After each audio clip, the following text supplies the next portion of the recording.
All right, hello. Welcome to another video about, you guessed it, Marvel Rivals, because that's what my channel is about. And you know what? Elephant out the room right now. All the gameplay you're gonna see in the background for like the first like 7 minutes is practice versus AI. Because I forgot to record like more recent gameplay. I literally forgot to press the record button, so I had to load the game up and then select practice versus AI because I'm not playing quick match. You're not going to see that, I promise you that, because quick match isn't for real people, and I just refuse to be even spotted in there. All right, so boom. And of course, that's not a dig toward quick play players. Hey man, have fun the way you want to have fun. It just won't involve me. Anyways, what's this video about? Now, recently, Marvel Rivals just released Deadpool, which I can actually go on like a 20-minute rant on why I love Deadpool, but I hate Deadpool in this game. And it's not for the reasons you think. I promise you it's not. Because I think Deadpool hate incredibly forced. I genuinely do not think if you don't like Deadpool, it's not because you don't like Deadpool, it's because you're stupid. But anyways, this video, it's about how this game is the same exact game. It's the same exact game. And you might be asking yourself, well, Salty, how is it the same game with new characters out? Well, it's the same game because the same like best characters are still the best characters. Like that's simply put, that's what it is, right? So like, comment, and subscribe, and let's just get like straight into it, right? How are these characters the same? Jean Grey is the best character in this game and has been since launch. She wasn't nerfed. That's literally what I mean, because it doesn't matter. Okay, well, first off, here's some context. The patch notes, I love the patch notes because it wasn't anything too extreme or too little, right? These nerfs, I'm sorry, these buffs are really good buffs. All of these are really good buffs. Whenever Emma is good, Brawl is a lot more viable, right? Because the tank being Brawl kind of just like helps everything out in that aspect, right? Even though she's also poke and Brawl, but that's not the point until you read the duelist section and you saw that two characters that needed nerfs, being Hawkeye and Jean Grey, didn't get any nerfs. And that's why you can never, now, first of all, whoever says you need a buff all season and a nerf all season just don't understand the issues those come with, right? There should never be a season where you buff everything, and there should never be a season where you nerf everything. That just makes the game just either A, unfun, or two, extreme, right? It's literally one or the other. And you could be like, Rainbow Six Siege judge it, did it. Yeah, Rainbow Six Siege went seasons with nerfing everything. Look at how they have turned out. Literally, look at how they turned out, right? Your shit is called balance. You need both. All right, you need both, right? You can have a nerf most season or a buff most season, right? But a nerf all or buff all season is just, it just doesn't work. And I thought when last season's patch came out, when they buffed everything, I'm like, okay, let's see how it works. It didn't work well, right? It didn't work well. That season sucked, right? So we know for this game, also, yeah, that sucks. Let's never do it again. And all in all, really, there is only one option. It's just unfun because either everything is broken, so no one's having fun, or everything sucks and is slow and slocky, and no one's having fun. Even when you're playing a character you have fun with, no one's having fun, right? So boom, let's never do that, right? But when you don't nerf the actual problem characters of a patch, right? You nerf Susan, you nerf Gambit, good. Those characters are still playable, good. Gambit now actually fills his niche. Fun fact, whenever Gambit ults, do not support ult back. Don't do it. Don't do it. Just let them wipe, right? Don't do, unless you're playing Luna, right? Unless you have another offensive ult. Do not do it. I promise you you're going to lose, right? I learned the hard way. But yeah, anyways, look, you can buff Emma, you can buff all of these characters, right? But it doesn't matter if you don't nerf the two key aspects, keeping those characters terrible, right? Thor, Rogue, I'm surprised they didn't get buffs because their counters, the things that counters them, like poke characters, didn't get touched. Hawkeye can still three tap you. Jean Grey, guess what she can do to you? Just demolish you, reduce you to atoms. That's what she does, right? And they didn't get touched, right? Jean Grey needs a health nerf, just straight up. That's what she needs. Hawkeye needs a damage nerf. They didn't. I understand why they did it. That was a poke. I mean, a triple support meta. I understand why they did it. Okay, he deals with triple support. Okay, I can understand that. But you can also reduce things like right after each other. You do know that, right? Nettie's like same thing with Overwatch. Like Overwatch does know that like Sombra does not need to have 60 bullets in her gun. She can have 40, and that's like an actual like a reasonable nerf. Like Sombra's just poorly designed in general, but she doesn't need 60 bullets also to add on to that fact, right? So you can change that about characters, right? Same way that you can change these patch notes of a character specifically patch after patch after patch. There doesn't need to be a wait period. And even with the addition of Deadpool, it's like he has a few issues with him. So like you could be like just ban Jean and Hawkeye, which yeah, I'd be like, yeah, just ban them, right? There's only two problem characters. But no, Heelpool, his support variant, Deadpool's support variant has a not even a bug because it's supposed to work this way, but they didn't really think it through. But he can just bounce on your own team's head, and he ults, and then you lose fight.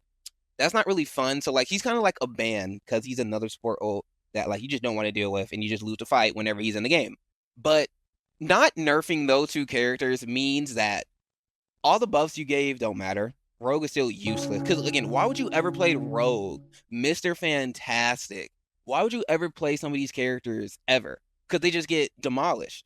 And it's not a thing where I'm a meta slave. I promise you, I'm not. I stopped playing Invisible Woman. I stopped getting Lord Invisible Woman because she was so busted. I just went to Mantis and Rocket. Like I'm going to have fun when I play my game. Okay, I don't care, right? I have a friend. He mained Thor during the worst period of Thor, and guess what? He still plays him to this day, right?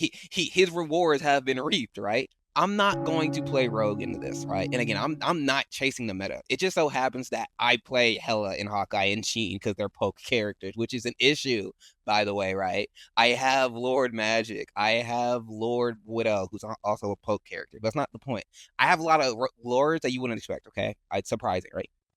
But why would I ever play Rogue? Like when I play these off meta characters, I don't play them because they're off meta. No, I play them because they're fun, right? Mantis is really fun to me because I can actually do things. I can enable my teammates. I can make plays of my own, right? Rocket, I can just sit in the back and press one button. That's fun. And okay, the real answer, his mobility. His mobility's really fun. That's why. But look, Rogue, why would I ever play Rogue? Like literally, she is just like undertuned.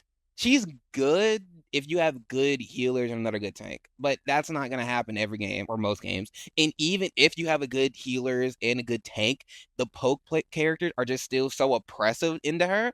There's no point to playing her. Like you don't have fun when you play Rogue. Like you just don't. Like again, if you're not playing a character with hyper mobility or hyper range, you're just at an inherent disadvantage, obviously. But that okay, first of all, that disadvantage will always be there. But NetEase doesn't do anything to at least limit it. It's like Magic will never get like a compensation. But okay, first of all, I was not a believer in this. Someone said this idea before. They were right in long term. Every melee character or every character that has like a melee mostly kit, excluding Deadpool, because he has fucking guns and katanas, they need a damage. I mean, not damage, a movement boost of like 1 or 2 meters faster than every other character, right? If their range, like a Groot wouldn't count either because his range is like 20 meters. Magic, Rogue, Thor, right? These characters, I think, can have a 1 meter or 2 meter second boost in movement speed, so they can close the gap on poke characters just inherently. Now, again, 1 or 2 meters, that's not that much, but it's enough, right? It's enough where like where a melee character should win, but they don't because poke is just broken. That changed that to where like it now becomes instead of like a 60-40 or 70-30, now it's like a wait, no. Instead of like a 60-40, now it's like a 70-30, right? Now it's like, okay, now the even field, like the playing fields are even. Like if I dive you and you're playing support, or like Jeff, for example, and you just underwater away, you can still get away, but it's going to require you to actually be better at the game, right? Because first off, Jeff should not be winning 1v1s against Doors or anyone really for that matter. Fun fact, he shouldn't be. But guess what? You press shift, he's on the water. You cannot catch him, and he's getting self healing. So what I think the next few buffs and next few patches should be doing is evening the playing field of poke, dive, and brawl, right? Now, I can applaud NetEase, right? They don't do it to where okay, dive is meta, make brawl meta. Okay, brawl is meta, make poke meta. They don't do it like that. And then a new character comes out. Oh, that's a dive character. Nerf dive. Make sure they're not meta. Okay, poke's meta again, brawl. Then it's dive. Then it's back to poke, right? They don't do it like that. They want brawl to be the meta. They just fail to get there. They get close, but then they fail to actually address the issue. Jean Grey and Hawkeye need nerfs. Jean Grey has too much health. Hawkeye does too much damage. You might be asking yourself again, why is Hela not a part of that conversation for me? One, because I play her. Two, because Hela is just Hela's going to always run your lobby. That's like the issue I have when people say nerf Hela, because they don't actually give like a good reason or a good solution. Like it's either reverse drop off, which doesn't make sense. That would just enforce that would literally make the game not rock paper scissors. Wait, no, that would make the game like two rock paper scissors. Because now, okay, if it takes her 5 shots to kill a dive character, you just lose. You just lose. Like the hell will always just lose. That's how it should be. No, no character. That's why I said 70-30 or 60-40 earlier, right? No character should ever be hard countered by another character, right? Never. A person who's good enough at the character should always have have an attempt to play better and win that fight, right? Hawkeye, if they one tap you and you're playing Magic, they deserve that. Sorry, they just did, right? If they hit that shot mid combo, congrats to them, right? Or Spider-Man, they hit that headshot, congrats, they deserved it. Congrats, you're playing Spider-Man. Get back into the fight 4 seconds later, right? Hella, if they head tap you twice, which I'd say is harder on Hella than Hawkeye, guess what? They deserved it, right? That's not going to happen 24/7. It's just not, right? And when it does, congrats to the other player. Like it should never be a thing where like Invis could 1v1 the entire roster. Right? There wasn't a bad matchup for Invis, or all of her matchups were good. She can 1v1 tanks. That's not how it should be, right? There needs to be good and bad matchups, right? And Jean Grey has no bad matchups. Hawkeye theoretically has bad matchups, but he just does too much damage and he's just not fun to play against, right? Like Jean Grey is objectively like the best character in the game, but like Hawkeye, he just does too much damage and he's just not fun to play into. Like I can say again, I play Hawkeye. I can say that he does too much damage, right? Hella has bad matchups and good ones. Play Hella in the Flyers, you win. Congrats. Or they swap. Congrats. That's your job. You did your job. That's a good matchup and you won, right? Unless you're playing it with like who is that guy? Metric, right? And Metric makes you swap off Hella, then guess what? He deserves it. Is there like people take their emotions too much into like balancing like, oh, I want her gutted. No, I didn't want Invis gutted, like literally. No, I wanted her playable still. I just didn't want her to be as strong as she is, right? Hella will always be playable. She should always be playable. Jean should always be playable. Hawkeye should always be playable, right? I'm not taking my actual emotions into it. All these characters, the point is, all these characters should be viable and useful. That won't ever happen because it's not realistic, but it should get to a point where at least most characters are good, which I think right now the game is in that state. It's just not, it's just always has been. No one's good enough to like actually give a fuck, right? But that is all I have to say. Like, comment, subscribe. I'm a little sick, so I will be ending the video now. Like, comment, subscribe. I'll see you guys in the next video. Peace.